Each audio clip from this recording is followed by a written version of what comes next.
The views and opinions expressed by the guests of Sasquatch Experience do not necessarily reflect the opinion of the hosts, sponsors, or affiliates of the Sasquatch Experience. As always, listener discretion is advised. 911, what are you reporting? We got someone or something crawling around out here. Does a legend walk among us, lurking in the forests of our world? Did you see what it was? Was it a person or an animal or? I can't tell. All I know is that my sensor light came on and I just happened to glimpse and see this thing running across the yard. A good-sized man or something. It looks like a man. I don't know what it was.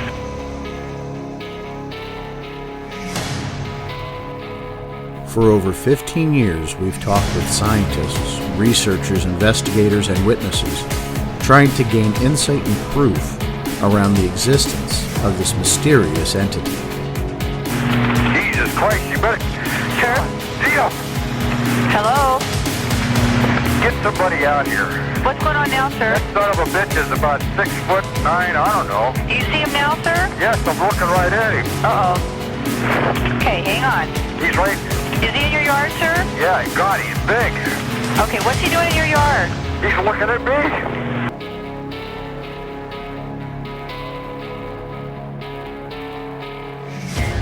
Join us as we continue into the investigation of the Sasquatch Experience.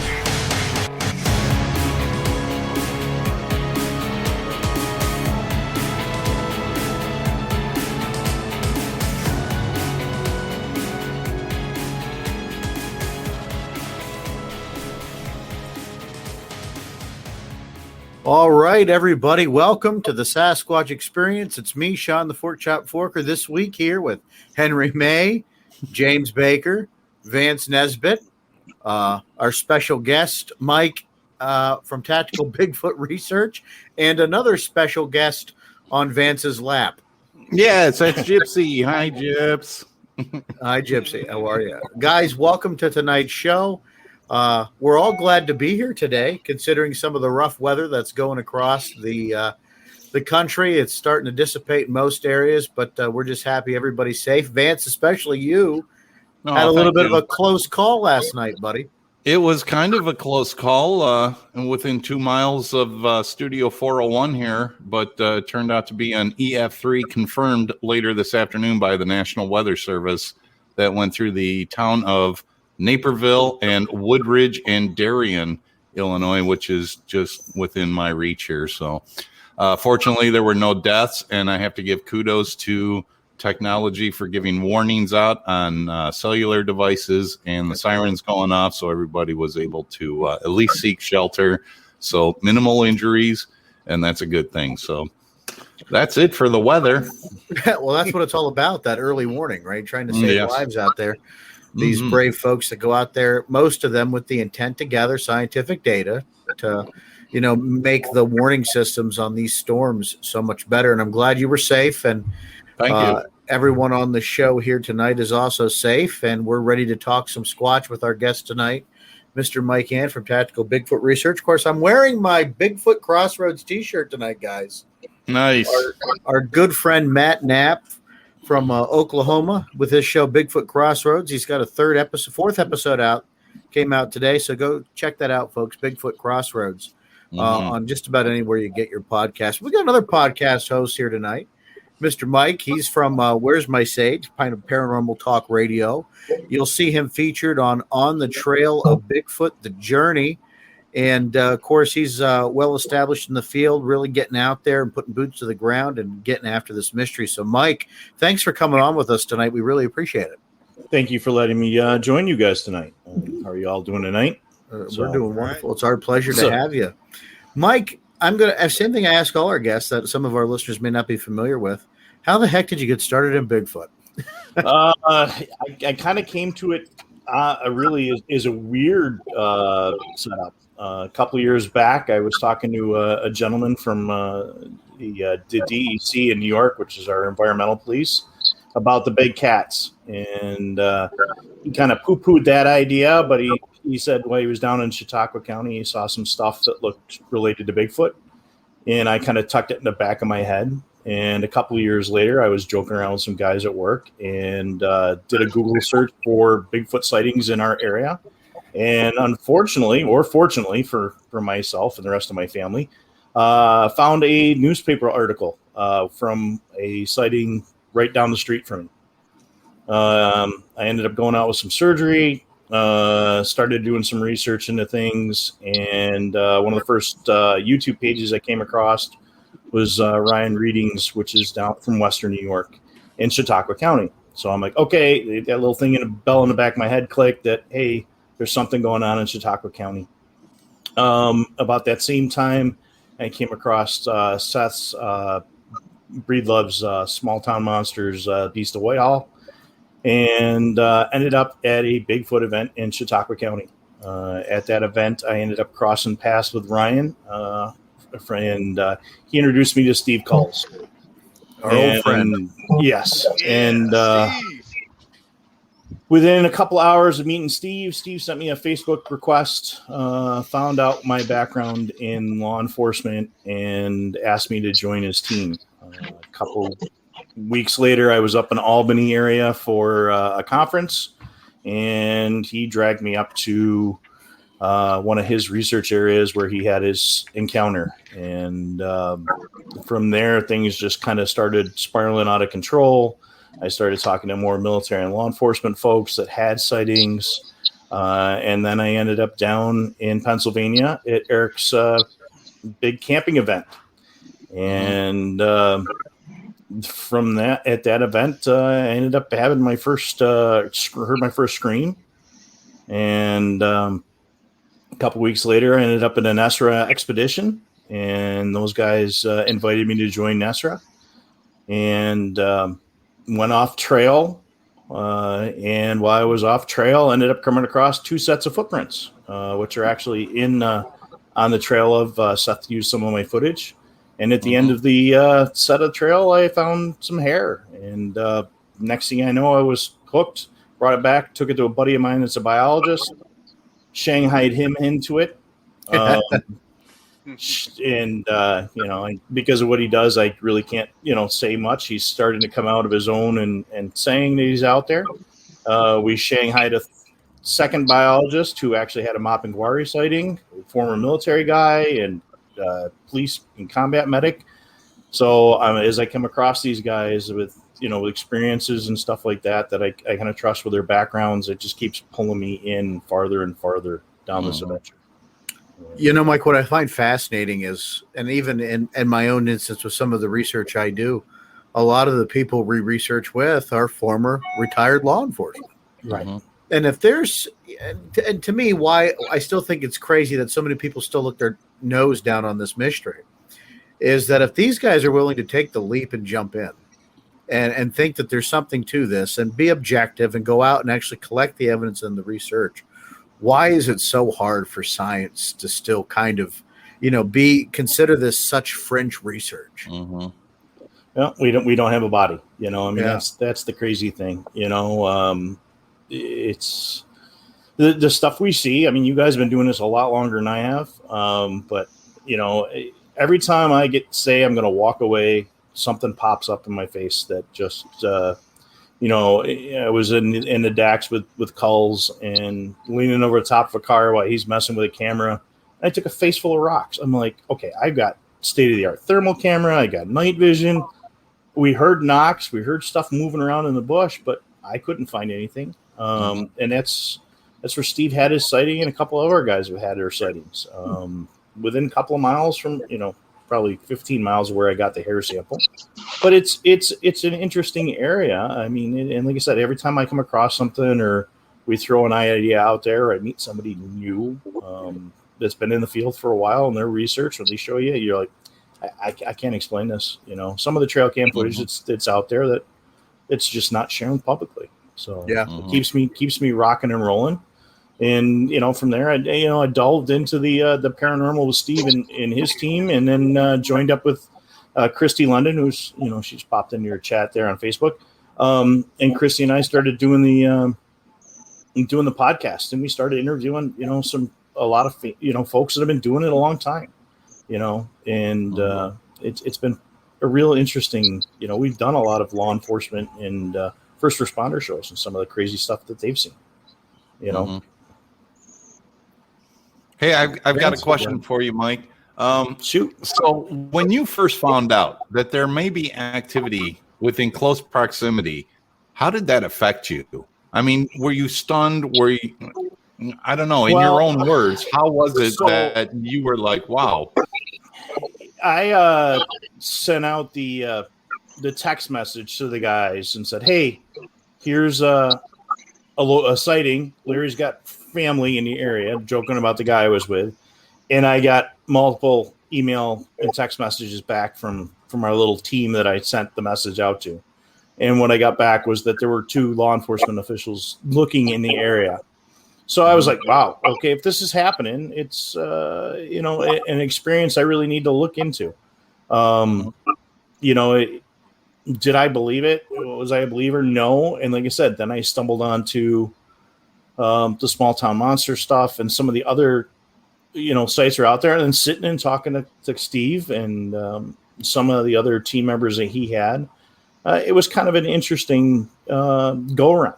And as I, follow this journey, it just kind of expands more. But when you look at the area that we're in Utah, and if you catch the Olympic Project's PowerPoint on their nest thing, and I've talked to Shane with my guys on my team, it's kind of interesting, the similarities and what's in that area. The trout streams, the comparison to landlocked salmon that they have up, and they've got the salmon up there, and it's just the forest is kind of different. I'm in the Finger Lakes region of New York, but I get out to the Adirondacks quite a bit, or I sneak down to Pennsylvania. I'm close enough to the border I can hit all 3 areas within 4 hours, so it's pretty a good run for me, and get out to Ohio if I need to. So No, it always concerns me on a first experience, first notification, first something that maybe sends a chill up your spine going, ooh, this what? This is happening right in my backyard. When it was that first run, I got to go out to Albany, meet Steve, head up to Whitehall, and hit those, the East Coast hotspots, the famous sites for us on the East Coast, and then slide over to Vermont and look at the location from the Vermont trail cam footage that Frank has, and sitting and talking to him and seeing the property. And I'm like, this is kind of interesting what you're going to come across. Even if we don't come across something, it's absolutely amazing the locations that we end up in and the people that we meet along this journey. So always definitely an interesting experience. And then the crazy stuff that goes along with it. The screams and the orbs that have, and I'm not an orb guy. I'm more of a flesh and blood kind of guy, but sitting with Steve and Eric Altman down in Pennsylvania in the Chestnut Ridge and videotaping on a really crappy video camera, because when I got started, like we all get started, you start with cheap stuff and like, okay, you're going out in the woods. I had a good night vision, but I was taping with a cheap camera, and you can hear the 3 of us talking, but watch the orb. And then the next night in that same location, sitting with Jay and hearing my first scream. And then next thing you know, we're finding a print, and then finding more prints. And it was just an interesting a location. And talking to some of those folks down there really kind of set that hook and, got pulling me in. So, it's been I have a question for you. As far as law enforcement and military, what do you find to be the most credible report from either a military personnel or a police officer?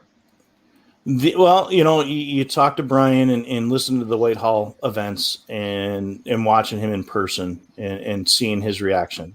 And then I have a team member of mine that had a encounter in South America, and I've talked to other guys that were on the team with him at that time, and knowing what he does, knowing what his wife does, he's not out there to ruin his reputation. I mean, the guy actually spent 22 days in the woods by himself in the jungles of South America and survived.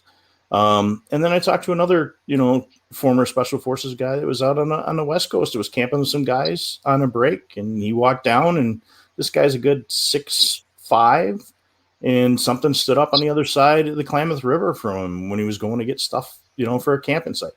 And this guy made sure to pull me aside away from everybody else at the conference and fill me in. So, or, Sean, you and I have a friend that's a constable there in Pennsylvania, and, listen to his, and putting that out there. I mean, to stand up in front of everybody and say, hey, yeah, I officially had this encounter and this is what happened. And other folks going in and confirming that information is always an interesting thing. More and more folks are coming out, and at least we'll talk about the scary, still maybe behind closed doors, but more folks are putting that information out there. Something's going on in the woods we can't explain, and we're getting it on dash cam or,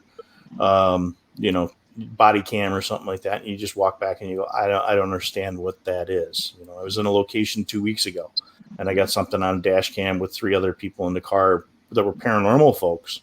But okay, I'm looking for Bigfoot, but what just flew through the trees that I can't figure out that I just watched, glow through.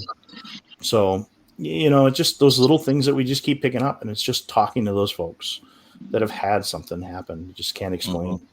And I think it's more credible when it comes from people of that background. Some of the people we've talked to here in Pennsylvania, Mike, former fish and game officials that, spend their lives out in the woods. And while they're out in their own personal time, they see something they can't explain, and it shakes them to the core so bad to the point they don't want to go back to an area that they've been going to almost their whole lives. And, that stuff's very telling. And I always tell people that joke about, the validity of the witnesses and the type of people that see it. The people that we get are professional people. They're not just the run-of-the-mill everyday people. The ones that really get that come to me, and they're the ones that are people that you wouldn't expect to have an encounter like that. Well, like I said, I go back to that original conversation about the big cats in New York, and hearing that gentleman say, "I saw stuff that related to Bigfoot that I believe," and that was, again, I discounted that, and I put it in Bigfoot, whatever. It wasn't there. I discounted that information. I wanted to know about the big cat stuff. But every witness has something to offer, and I come from my background, and because of what people do, they don't want to talk about it. But I'm going to take that information from that mechanic, from that doctor, from, the garbage man. Everybody picks up something different when they look at evidence. Be it, somebody might be a fan of shoes and go to the feet right away. They might be a hairstylist and notice the color, the gait, and the movement. Just because of what they've done, it doesn't mean that I'm going to give more validity to a law enforcement or a military guy. It's just, I know that they're afraid to tell their story because of their career and the ridicule. I mean, I get my chops busted all the time. I mean, I find stickers on my car or, on my locker at work, or my boss will come back from vacation and bring me little vials of Bigfoot hair if he's at a conference or something like, So, but now that I've done this and I've been out here a little bit more, I'm like, okay, let's go out in the woods. You guys show me, big hunters, what you see. Now I want you to take a look at that 5 to 10 foot range. What are you seeing different? And I'm not a big tree structure guy either, but I'm still showing them, hey, what are you seeing for breaks? What are you, as a hunter, what are you looking for? And by the end of the day, now I'm getting photos and texts when they're out going, hey, did you see this? Hey, I had this happen. I really got freaked out in this area. And you're like, okay, so let's go check it out. And if anything, it's a good day in the woods with the guys. So, yeah, right. Mike, you just had me write down garbage men. And I'm going to be going through and, going through some reports and seeing, because, it's surprising to me that more garbage men don't report sightings like that. Yeah. If you think about it, guys, they're out there at peak times, if there is a peak time, right? Right. In early some areas, morning, right? Early morning, right? There's got to be more garbage men with Bigfoot sightings out there. This is Mike's fault, by the way. So I'm blaming him for this inquiry now I'm going to dive into. That's going to be a heck of a book. You'll get full credit, Mike. Don't worry. We'll get you. I think I lost my signal there. You guys got me back there? No, Yeah, you're we good. get you back. No, we got you. We got you. All right. If I need to, I'll grab my emergency backup Wi-Fi if I need to. So I had another question. As far as now, I know Brian, the Brian you were referring to is Brian Goslin. He's a former Yes. police officer with the Whitehall Police Department. He mentioned in Beast of Whitehall that they had a book.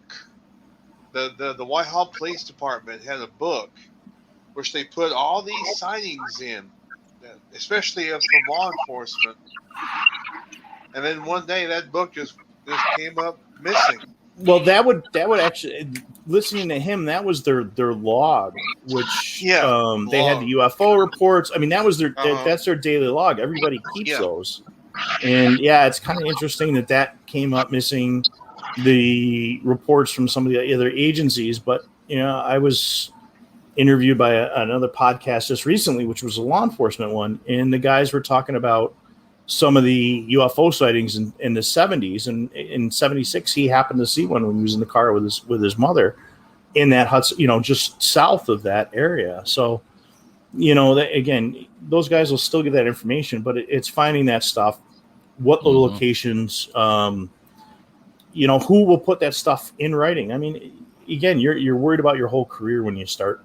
Did you see that? What are you seeing, little green men or whatever? But now, we're going to have a report coming out, very soon from the government on what the those old reports and stuff like that. So who knows? Right.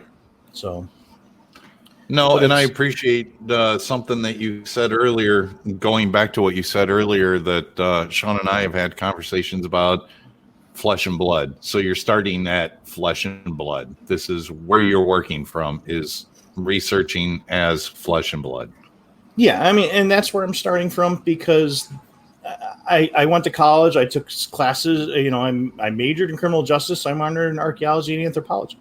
So for me, I'm going to look at the cultural significance. I'm going to look at, are there any tools? Are there any that, the stuff that's there from that standpoint? When I go in and somebody says, hey, I find prints here, but then they disappear. Well, I'm going to look at that as a crime scene. I'm going to look at the area totally different than most people, because I want to see how things are. I'm trying to use some technology some folks aren't using, some scanning apps. They're not the best. They're not going to give you pinpoint accuracy, because I'm not going to spend a couple of $1,000s on a 3D scanner. But you can go in and scan that soil, look for, anomalies and stuff like that. And that's the plus I have with having my team, is they're out using some of that data collection for different animals. Right. And everybody's going to take this a little different. I mean, I had a chance as a kid to work at a local zoo. In the winters, I worked in their gift shop. In the summers, I worked in their mini zoo. And the gift shop sat right in the primate house. I spent my weekends listening to chimpanzees and orangutans and gibbons and spider monkeys screaming. So when I've heard that stuff, you kind of go, okay, that really doesn't sound like an owl. It looks, it sounds different. And then, then I'll go over to Macaulay Library, or run one of the Macaulay libraries and record that information. While they were filming on the Trail of, some of the guys went out to do some other filming. I sat in a campsite and I spent the afternoon recording the bird sounds in the area, and then uploading them up to the Macaulay Library to see what would come back through one of their scanning apps to see if I could have that data. I mean, that's what kept me busy for the 3 or 4 hours that everybody else was down in the village and stuff like that. Somebody had to watch over all the gear in the campsite, and that was my job that day. So, but it worked for me because I could spend time working with some of the other analytical apps that are out there. And now you know what's in that area, Correct. So you can eliminate things that are making noise. That's just fascinating to me. Using all your time wisely there, Mike. That's what. You got to do something, in recently, in March, I was able to get on Florida and spend some time with some guys down in Florida near the Green Swamp, and look at some of the technology that they're using, just some of the cameras and the gimbals and how they do some filming. And we were able to share some of that info. So it was kind of interesting to be able to compare with folks from all around the country how they're doing their research, Mhm. how Florida guys are, how the folks on the West Coast, the folks in Ohio. So it's always a wonderful thing to be able to share that information. Jay in Wisconsin, you guys in Pennsylvania, so it's always a never-ending educational experience. Yeah, there's no SOP for this. It's No. everybody's got their own thing they're doing, and it's interesting to see what works and what doesn't. And like you were talking about earlier, everybody starts off with some of that, older technology. One of my favorite pieces of technology I still have is my old Sony Handycam that uses the digital 8 tapes, and it's got night shot on it, the night vision. You can't get that on a lot of camcorders, No. anymore. And does the battery last? Not long, but it's still my favorite piece. It sits up on my shelf, and you wonder why they take some of that out of some of the newer products. Well, I had a conversation with Ron Moorhead about his Sierra sounds and why his sounds are a little different than some of the others. Well, because they were using tape. They weren't, and now that I delve more into the paranormal with Christy and we're out doing stuff, that audio and it's right here. I mean, cassette recorder ready to go. But there's a digital on my backpack, but it's got noise canceling. It's designed to beat everything out. So, did you hear that? I didn't hear a damn thing because it's already been blown out. I mean, and that's when I picked up from the paranormal guys. I got picked up from Steve, actually, they were live listening at Ghost Hunts. Well, I started running my earbuds through my backpack with a speaker, or a microphone, stereo microphone on either side. That way I could live listen, which, as you get older and you start losing your hearing, it kind of helps, don't have any of your partners start screaming and yelling in the woods because it will launch you into a tirade thinking there's a bear coming down. But you can hear those twig breaks coming. You can hear what's coming up on either side of you and live listen to when you get some of that stuff. So that just technology comes along. I kind of try to pick up different things. Like I said, I spent a lot of time talking around about, hey, would that have made a difference now with some folks getting that data analysis using a good old cassette tape? And I'm not an audiophile. I'm a jack of all trades. I have no major specialty. I spend a lot of time on therm. That's my thing. I was going to go back to something that you said earlier, not to touch into the old woo thing with the orbs, but I always kind of chuckle at the fact that, even up until, even recently, hey, and it's the summertime and I'm running around chasing fireflies. I wonder if, Squatches running around trying to chase orbs. And that's why there's always this correlation between a Sasquatch and an orb. Maybe they're just chasing them like they're fireflies. Who knows? I don't know what the orbs are. I have a theory, but who's to say? Maybe they're just fun and games thing, and yet we're putting it into the scientifical. Oh, they must be from another dimension. Oh, well, who's to say? I got into my partner and I, we do a lot of road work, and unfortunately, he's out doing a research project for the summer in Oklahoma. So hopefully, he's picking up sightings out in Oklahoma right now. But we got talking one day about portals and everything else like that. And being a scientist, he goes down. The next day we get in the car to go out, and he's like, hey, by the way, NASA's been doing this. These other major universities have been looking at portals. Here's the sun's energy. They're dumping lots of money into this stuff. Is it something? And I'm like, okay, wait, you're the scientist. Why are you going down and he's down the woo end of things faster than I am. Because if it is flesh and blood, why haven't we come across it? And, it's always been an interesting, correlation between the two of us, that he kind of goes down that paranormal realm faster than I will. Well, it could be one of both, too. We brought that up in the last show also. That doesn't mean that there's not like a similar Bigfoot thing that comes from somewhere else, but then there's also a flesh and blood thing also. It's very possible. I'm just starting at the flesh and blood aspect. And once we discover that, and if other weird things happen, then we have to expand that search a little bit. But that's at least where I start. If we look at, if it is truly one of a culture before us, where did all that technology that we had with the pyramids, with the stuff in South America, the different, sculptures around the world, where'd that technology go? And if they are pre us, well, maybe they have the technology to do it, and we just haven't figured it out yet. You know, you end up getting in the Alleghenies and some of the places around there, and the quartz deposits, they're full of energy. You know, is that, you know, we look at magnetic stuff when we go out. We take a lot of physics applications with us and some technology to kind of look at, you know, what's the energy, magnetism, that whole shebang of stuff that we might be missing. So.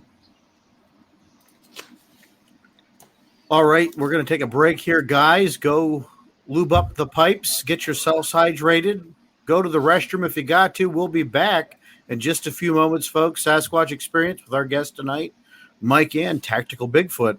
We'll see you in a few minutes. This is the Sasquatch Experience, stranger than fiction, news, and stories. Brought to you by our patrons. Become a patron by going to patreon.com/Sasquatch Experience. And for as low as $2, you can become part of the experience. Dozens of cryptid fans gathered this Saturday at the Stanley Davis Community Center for the 3rd annual Folk Monster Festival in Folk, Arkansas.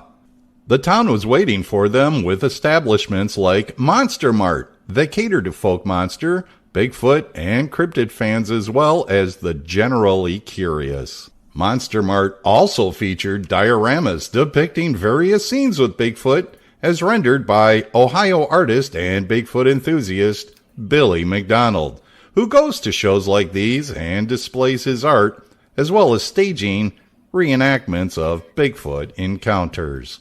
Source: Texarkana Gazette. And get ready for this, folks. The Yeti, also known as the Abominable Snowman, has been seen in Cincinnati, Ohio at the Osborne Mint. Believed to be part man, part ape, and some say part bear, the Yeti is referred to in Western cultures as the Abominable Snowman. Sightings of the Yeti go back as far as the 1800s, but it was not officially captured until now.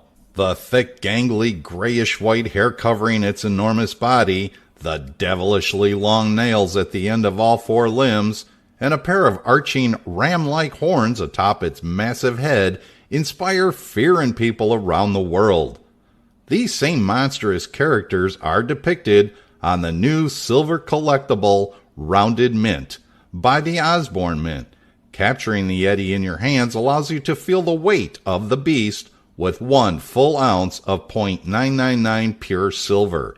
The massiveness of the character is defined by the diameter of 39 millimeters round, while the density of the fur and contour of the horns are detailed by the depth and precision of the engraving of more than 0.014 inch deep. Source: Yahoo News. And back on June 16th, residents of a rural region of Victoria, Australia, found their towns blanketed in cobwebs resulting from spiders fleeing from flood conditions. Photos and videos captured in multiple towns in the Gippsland region show fields, homes, and trees covered in blankets of spider silk. This is a surprisingly common phenomena after floods, according to Professor Dieter Hochuli, an ecologist from the University of Sydney. When we get these types of heavy rains and flooding, these animals who spend their lives cryptically on the ground can't live there anymore and do exactly what we try to do. They move to higher ground. The webs resulted from a phenomenon known as ballooning, which involves spiders using strands of silk to ride on gusts of wind. Simultaneous ballooning by thousands of spiderlings can result in a remarkable carpet of silk called gossamer, covering shrubs and fields. Source: the UPI. And guys, here's another great example that not all species have been discovered. A newly discovered frog specimen is named after a famous 1970s rock band. This new frog discovery is getting a whole lot of love. Scientists who discovered a new frog species in the Misty Mountains of Ecuador have named the tiny amphibian after Led Zeppelin. The official name will be Pristomatus Led Zeppelin, which translates to Led Zeppelin rain frog, which was found in the Andes Mountain last year. Source, the New York Post. And I guess we're kind of sticking with a music theme here. A white snake captured after days on the loose in Manitoba. Back on June 16th, authorities in Manitoba said a white snake was on the loose for multiple days, but it was safely captured and is now receiving the proper care. Again, our source, the UPI. And once again, thank you for listening to the Sasquatch Experience, Stranger Than Fiction, News and Stories. All right, guys, back over to you. Thanks, Vance. We appreciate that new segment there. Little white snake, huh? I see how you, A little bit. I see what you're doing, Mr. Tongue-in-Cheek. Yes. Folks, thanks for coming back to us. Sasquatch Experience, Sean Forker, Henry May, James Baker, Vance Nesbitt, and our guest tonight, Mike. And Mike, you just came off of filming. Well, actually, I guess it's been a little bit since you filmed the On the Trail of Bigfoot, The Journey. How was that experience? Seth, a good friend of our show here. How was that process for you?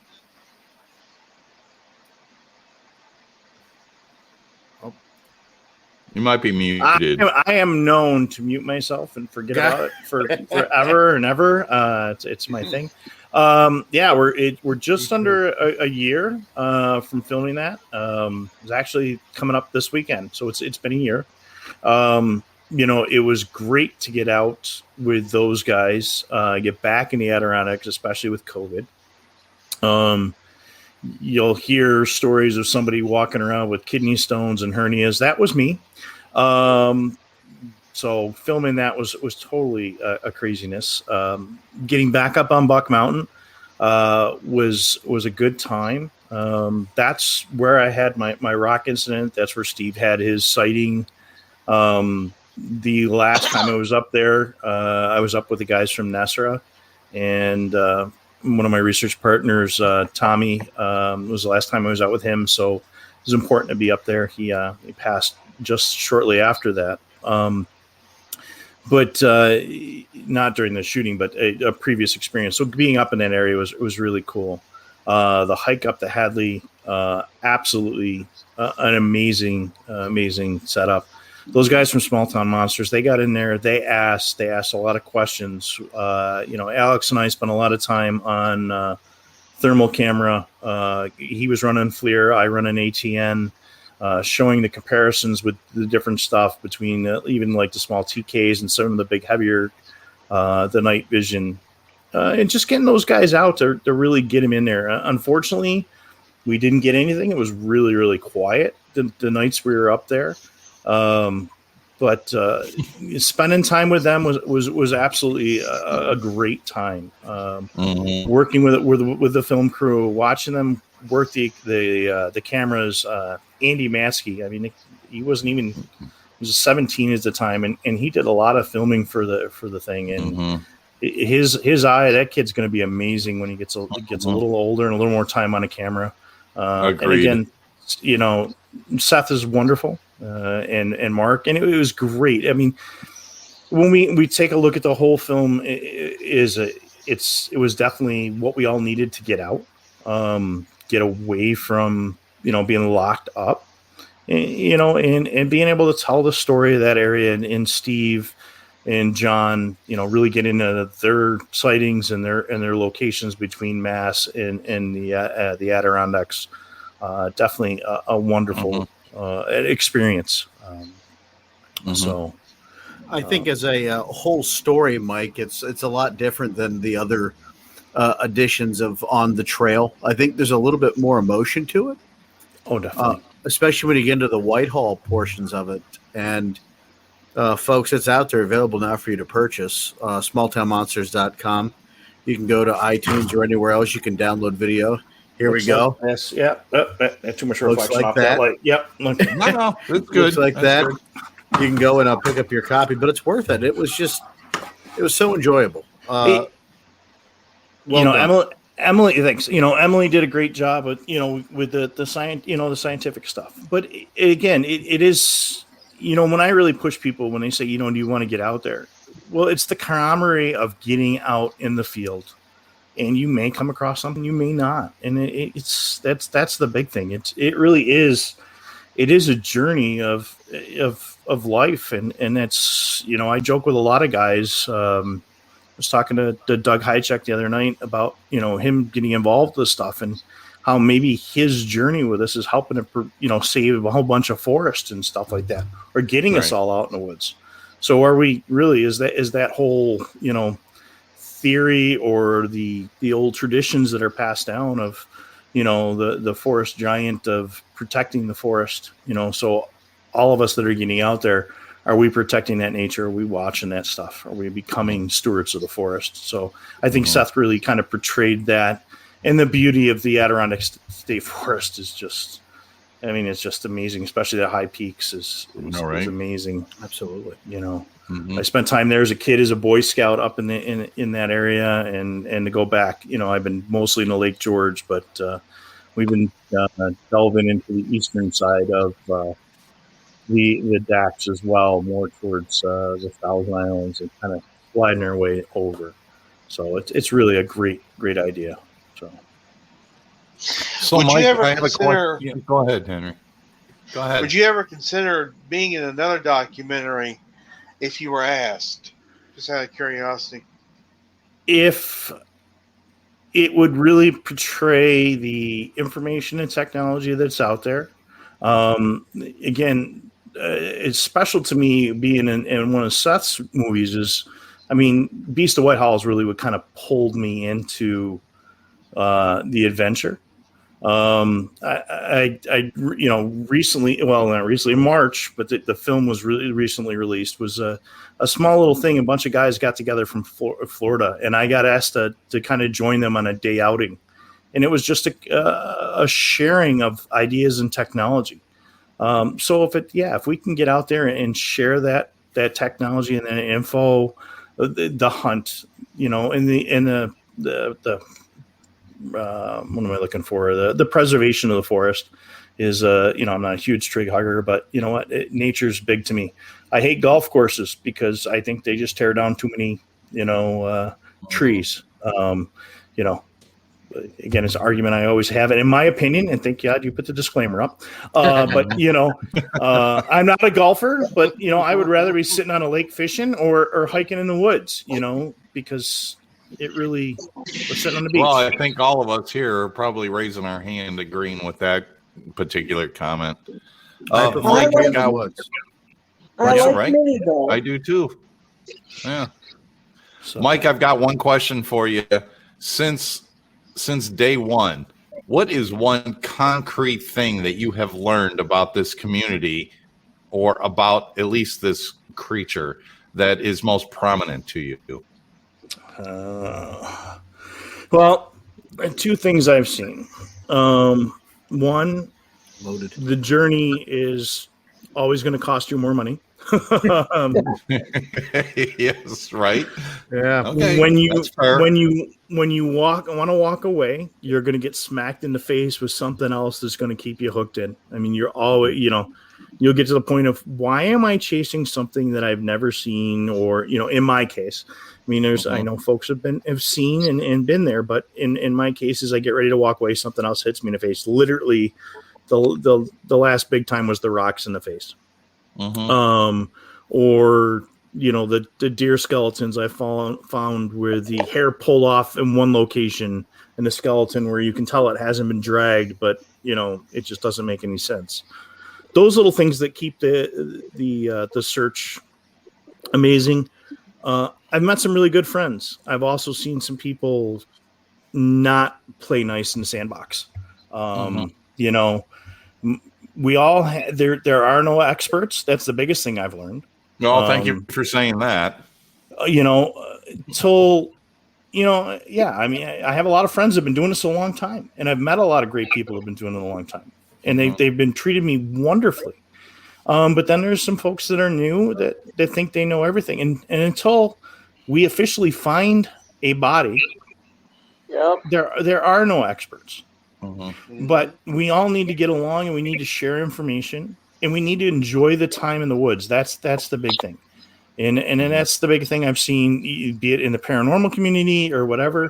And it's not about getting on a show or getting on a movie. It's getting in the field and enjoying the time with friends and family. Right. And that's the big thing is I've met a lot of great friends and family, and we've lost a lot of great friends and family over the last couple of years. And especially you guys in PA, I had a great research partner, and he passed, and I enjoyed the 2 or 3 times a year that Tom and I got a chance, because he was down in Long Island, to get out there, or even to get down to PA, Sean, and spend with our team down there, and the losses that we've had down there. It's just in Ohio at the Coshocton conference, and getting together with everybody out there. And I hadn't seen Eric since, Altman, since the thing, and just spending time and having dinner and seeing some friends. It's a big thing. It is. I guess that's what it is. Is the family, and if folks want to say I'm better than you, you don't need to be here. Go find something else to do.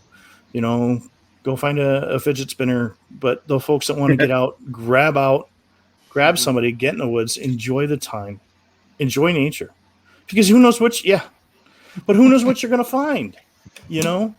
I've got 10 minutes of bear footage. I never thought I would get 10 minutes of thermal bear footage and then night vision on top of it.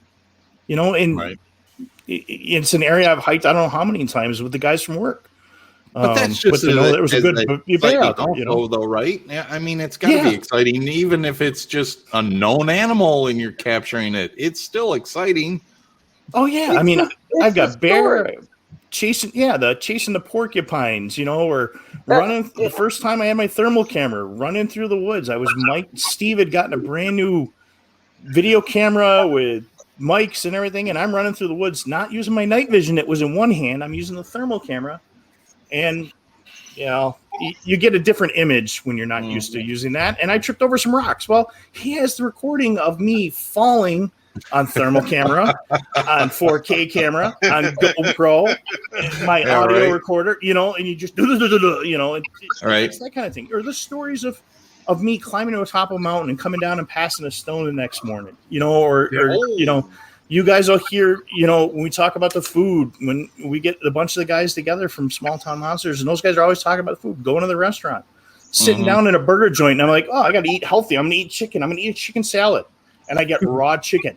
Okay, well, again, that was COVID. Oh, no. I should have eaten a burger and been bad. I'm always eating burgers. I'm like, I'll be healthy. So it taught me one thing. I won't eat healthy anymore when I'm out in the woods. Well, that's okay.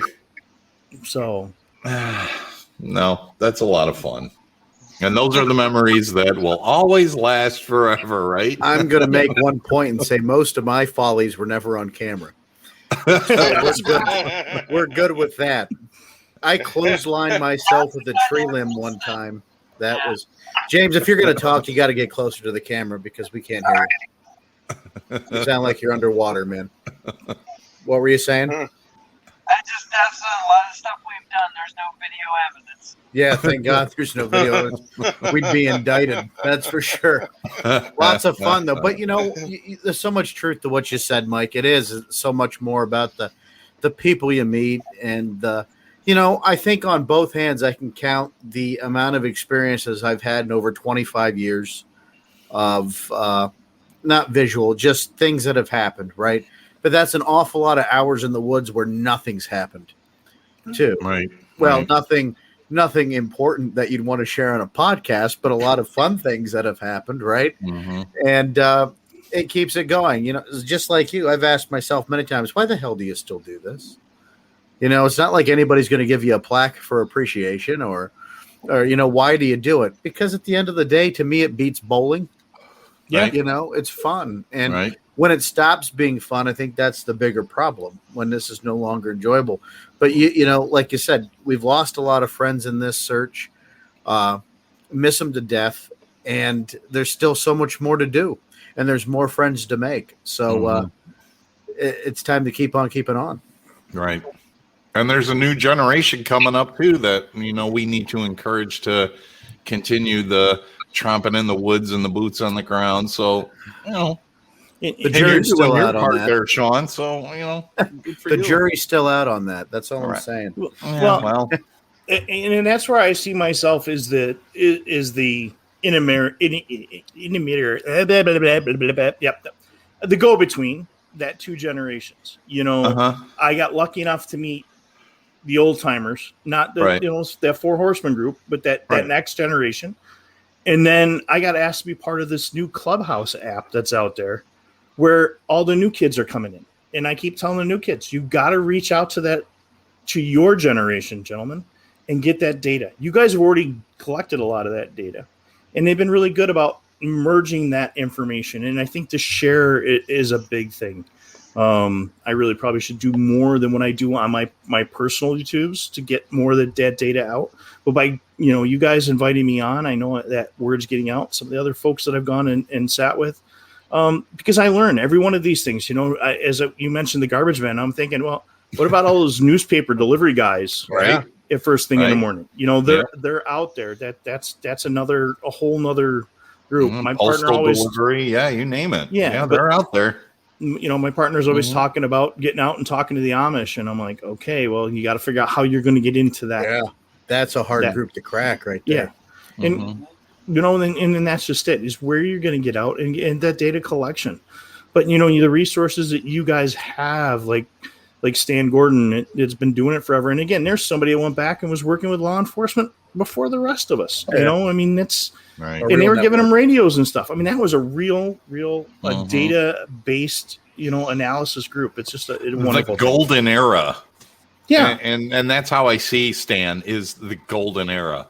It really is, right from the get-go. I would love to relive all those moments with him.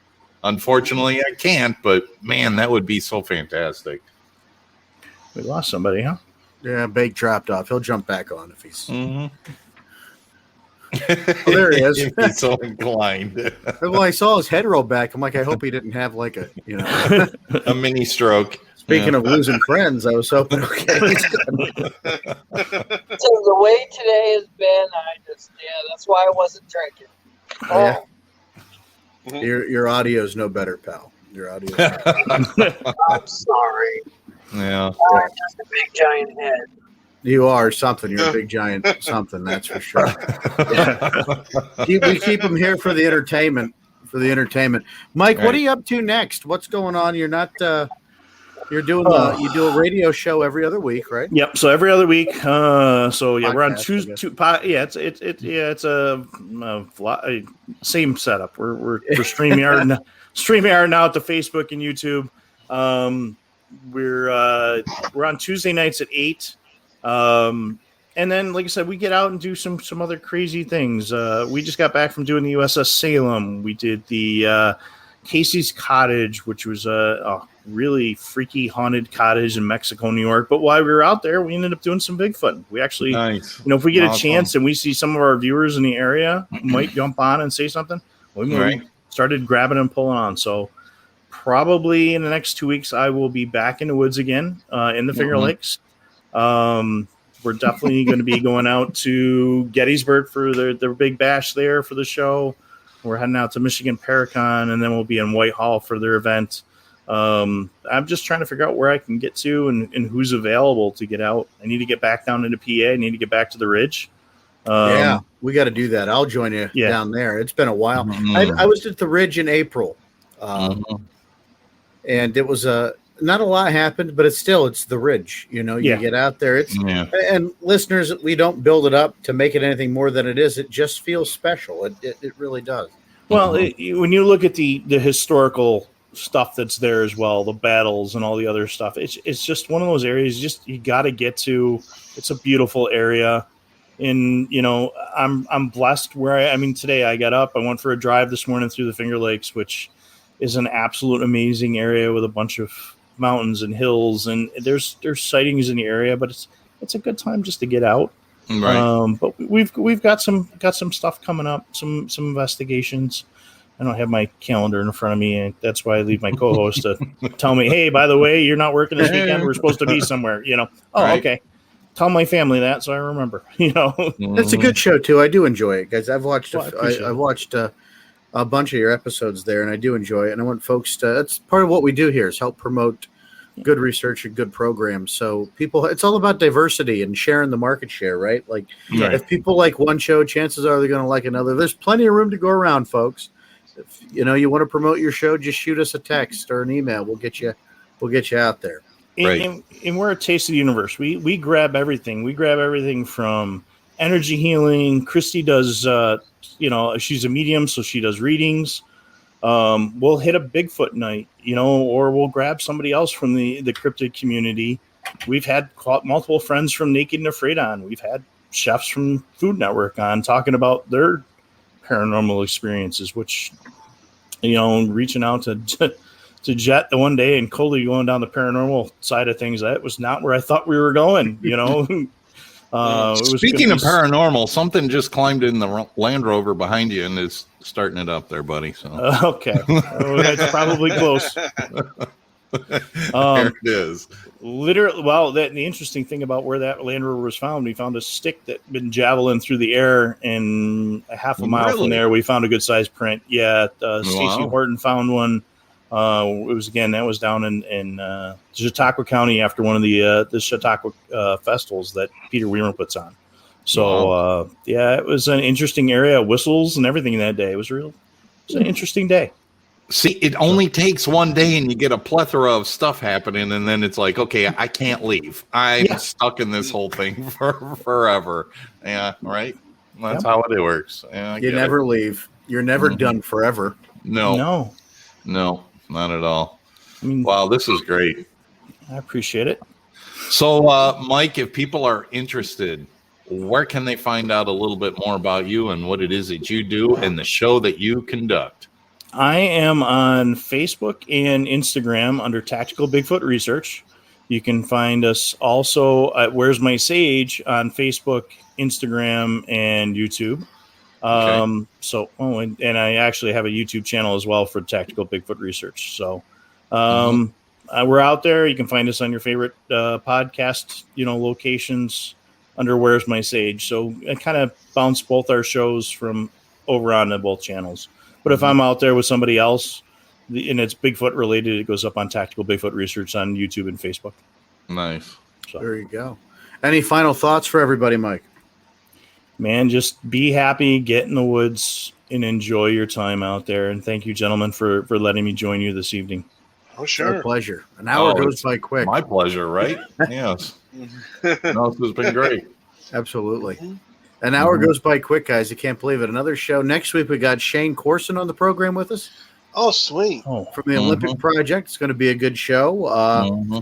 Then we finished our first month. Again, with the Summer of Sasquatch, guys. We're doing a different show every week throughout the summer, and today is the official first day of summer. So longest day, and it's still light out here. So there you go. It is finally apexed into darkness here. So we finally met that part, but it's been a long day. You guys will have fun with Shane. He's a great guy. He is a great guy. Yeah, somebody I like Shane. I know of, but I've never met. So it's going to be an interesting virtual meeting for us. It's one thing I love about doing this. You're always talking to somebody different and learning something. And when you go out to these places or you get to go out with them, you're not that, it's like you have a better connection. You're familiar with each other. You know what you're about. And it doesn't get any better than that. Makes those first actual meetings, easier. A little bit more, less tense, right? You're not trying to feel somebody out because you already got that connection. Right? Folks, Vance, where can folks find out more about you?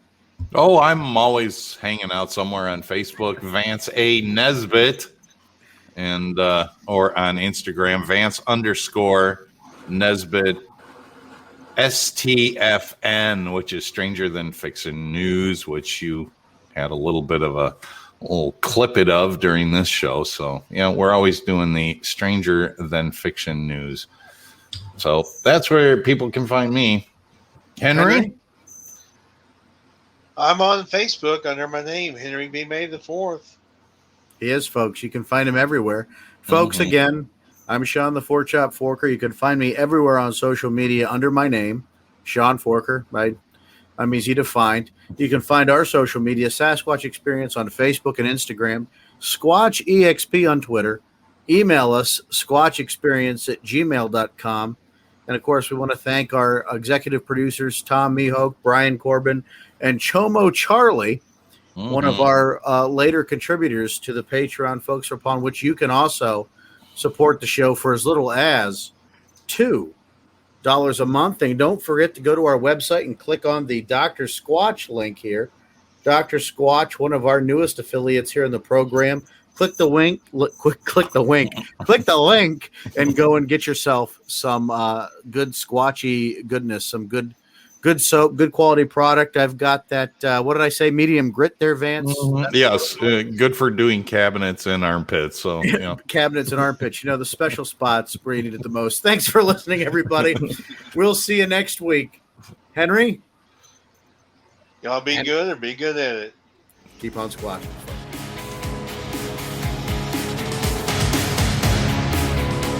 You've been listening to Sasquatch Experience. Please rate and review wherever this podcast is consumed. To share your experience, visit us on Facebook or email us, squatchexperience@gmail.com. Keep on squatching.